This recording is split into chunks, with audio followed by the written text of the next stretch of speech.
Nah, hari ini kita akan belajar ya, Daud menulis satu Mazmur ketika dia ada di dalam tekanan yang begitu luar biasa, yaitu Mazmur 34. Ditulis di sana dalam perlindungan Tuhan. Mengapa Daud begitu luar biasa di dalam iman, pengiringannya, penderitaannya? Karena ternyata ini, dia sangat percaya bahwa hidupnya di dalam perlindungan Tuhan. Hanya orang-orang yang ada dalam perlindungan Tuhan yang akan mengalami kekuatan, kemuliaan. Dunia bisa berubah, keadaan bisa berubah, tetapi orang yang hidup dalam perlindungan Tuhan akan terus melihat penyertaan Tuhan. Amin, saudara. Ya, kita buka bersama Mazmur 34. Ya, di sana firman Tuhan berkata begini, ayat yang pertama. Dari Daud pada waktu ia apa? Ya, ada ditayangkan ayatnya. Iya, dari Daud pada waktu ia pura-pura tidak waras pikirannya, ya. Saat apa, saudara, dikatakan di sana?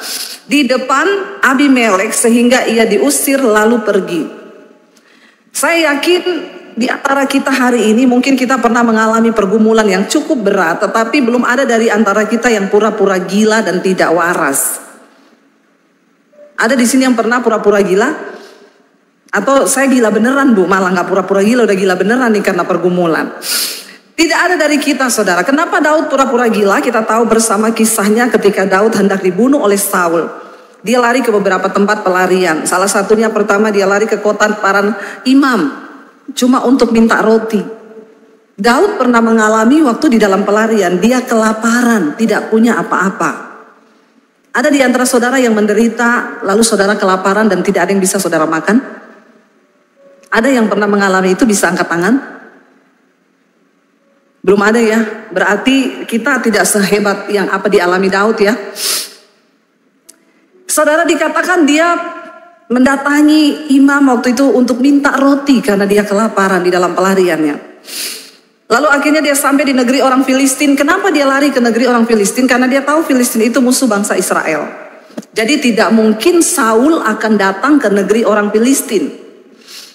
Dia berharap di sana akan ada perlindungan, ya. Dia datang ke sana, dia percaya tidak mungkin Saul mengejar dia sampai di kota musuh. Tetapi apa yang dia pikir menjadi tempat perlindungan itu semuanya berbeda. Kenapa? Karena ternyata di Filistin ada yang mengenal dia dan tahu ini kayaknya Daud yang pernah bunuh Goliat. Lalu justru di tempat di mana dia merasa aman dari kejaran Saul, disitulah tantangan baru datang. Dia diseret, ditangkap di negeri orang Filistin, lalu dibawa ke depan Raja Abimelek. Itu bukan nama, saudara, tapi sebutan bagi ya julukan raja pada waktu itu. Ketika dia sampai di depan Raja Abimelek, ya, lalu di sana mereka berkata, Raja, ini dia orang yang pernah membunuh Goliat. Dia pernah membunuh pahlawan kita orang Filistin. Dia lari ke tempat di mana dia pikir dia aman, ternyata di situ ada masalah yang lebih besar. Berapa banyak seringkali kita berpikir ini akan menjadi jalan keluar dari masalahku. Ternyata ketika kita menempuh jalan itu, masalah yang kita hadapi justru semakin besar. Waktu dia sampai di sana, dia mau dibunuh, mereka tangkap, mereka bawa ke depan raja. Karena mereka bilang ini yang pernah bunuh pahlawan kita, Goliat. Daud tidak tahu mau berbuat apa lagi, sehingga dia berpura-pura gila sampai dia bermain dengan ludahnya sendiri di depan Abimelek, Raja Filistin. Lalu raja berkata, kenapa kamu membawa orang gila datang kepada saya? Keluarkan dia dari sini. Saudara, saya tidak bisa membayangkan pergumulan Daud ketika dia menghadapi masalah itu. Makanya kita nih kalau baca Alkitab dikatakan renungkan. Saya selalu menempatkan diri saya kalau seolah-olah saat itu saya menjadi Daud. Dicari oleh raja, lalu dia melarikan diri ke negeri musuh dan di sana ternyata dia juga mau dibunuh.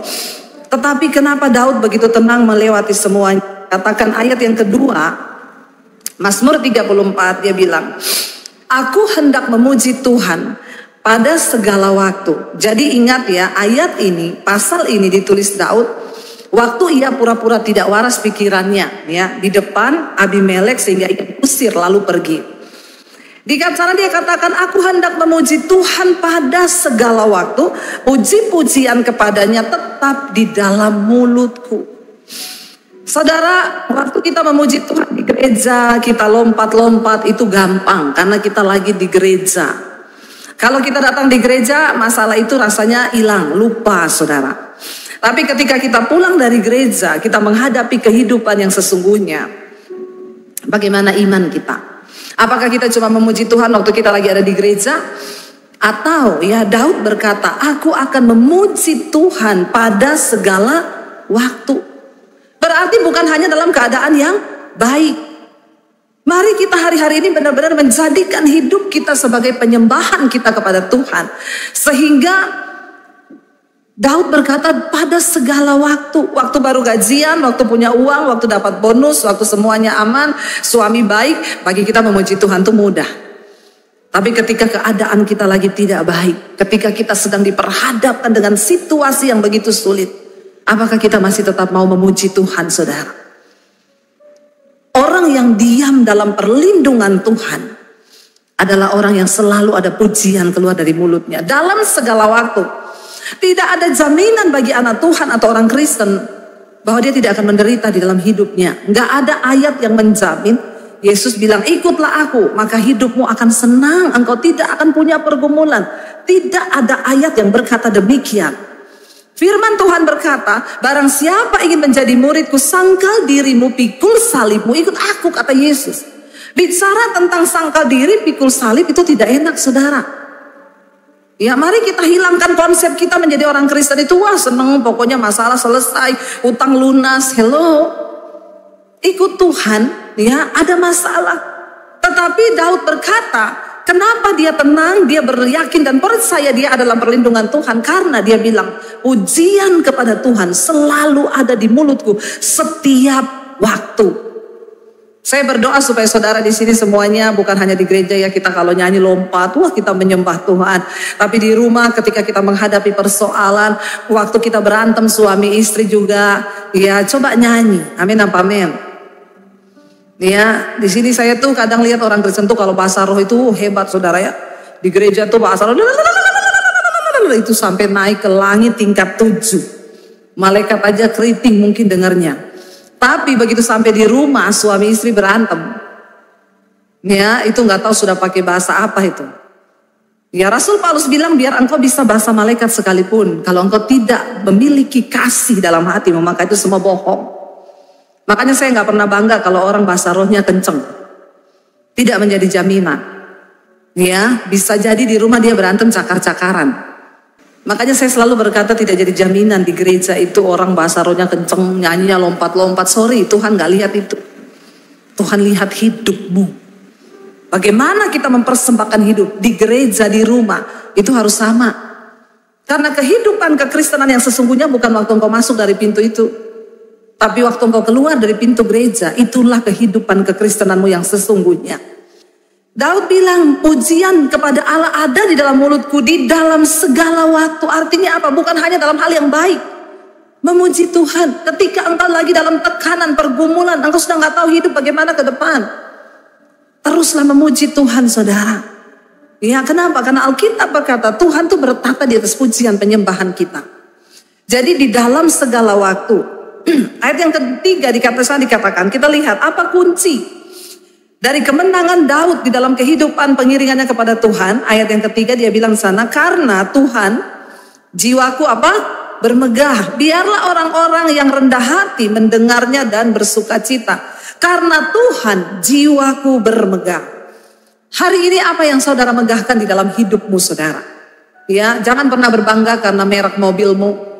Jangan pernah berbangga karena apa yang kita pakai. Jangan pernah berbangga dengan sesuatu yang ada di luar diri kita. Tapi berbanggalah karena kita punya Tuhan dan mengenal Tuhan.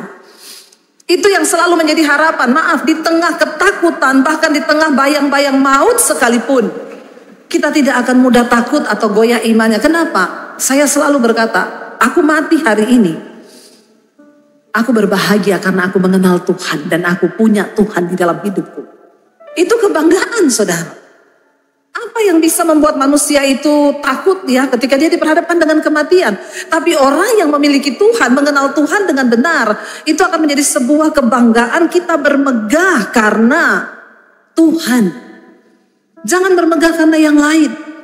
Saudara jangan pernah iri kalau lihat orang kaya saudara ya. Karena tidak semua orang kaya itu benar-benar bermegah karena Tuhan.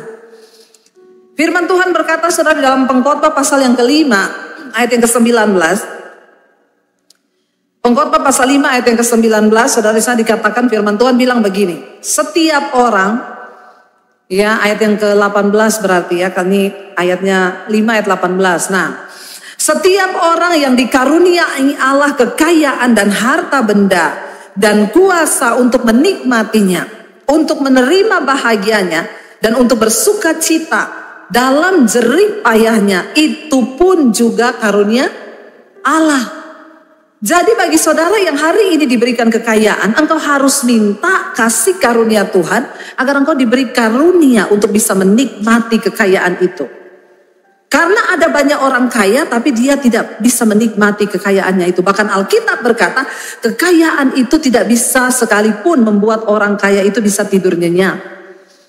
Jadi ternyata saudara, selain kita ini harus berusaha ya mencari uang, ya mencari sesuatu di dalam hidup kita ini, tapi kita juga jangan pernah lupa untuk nomor satu mengejar perkenanan Tuhan. Kenapa? Sekaya apapun saudara, kalau Tuhan tidak beri engkau karunia untuk menikmati, maka semuanya akan menjadi kesia-siaan. Makanya banyak orang terlihat kaya tapi rumah tangganya hancur. Berantem tiap hari, anak-anaknya hancur, narkoba. Kenapa? Karena Tuhan tidak memberikan anugerah untuk dia bisa menikmati kekayaan itu. Saudara, ayat ini berkata, Daud bilang, aku bermegah karena Tuhan. Mari kita bermegah karena Tuhan, bukan karena sesuatu yang kita peroleh di dunia ini, tetapi karena Tuhan ada dalam hidup kita. Saudara, kita harus berbangga, saudara harus bersyukur karena kita mengenal Tuhan. Kenapa? Karena di luar sana banyak orang yang belum dapat anugerah untuk mengenal Tuhan itu. Saudara, kita bermegah hari ini karena apa? Apakah engkau bermegah karena engkau masih punya deposit, engkau punya rumah yang mewah? Hello, orang yang akan mengalami perlindungan Tuhan hanya mereka yang bermegah karena Tuhan. Kalau sudah karena Tuhan kita bermegah, kita tidak perlu takut apapun. Karena Tuhan yang menjadi jaminan hidup kita. Kita bahkan tidak perlu takut kehilangan apapun. Di saat hari ini orang begitu ketakutan menghadapi keadaan zaman yang seperti ini. Tidak ada jaminan di depan. Tapi saya mau berkata, orang yang hidup di dalam perlindungan Tuhan, engkau akan melihat hal-hal luar biasa yang Tuhan lakukan. Saudara, keadaan berubah, tapi bukankah Tuhan kita tidak pernah berubah? Karena itu masuk di dalam perlindungan Tuhan. Hidup menghormati Tuhan. Selalu ada pujian dalam mulut kita dan bermegahlah karena Tuhan. Jangan pernah bermegah karena harta. Jangan pernah bermegah karena merek yang engkau pakai. Jangan pernah bermegah karena mobil. Tetapi bermegahlah karena engkau mengenal Tuhan dengan benar. Anak-anak muda saya mau bilang, hidup ke depan ini semakin berat. Kalau engkau tidak memilih untuk tinggal di dalam Tuhan dan hadiratnya, maka akan berat bagi engkau untuk melihat ke depan. Saudara, jangan sampai kita menjadi orang Kristen tapi kita sudah tidak percaya Tuhan.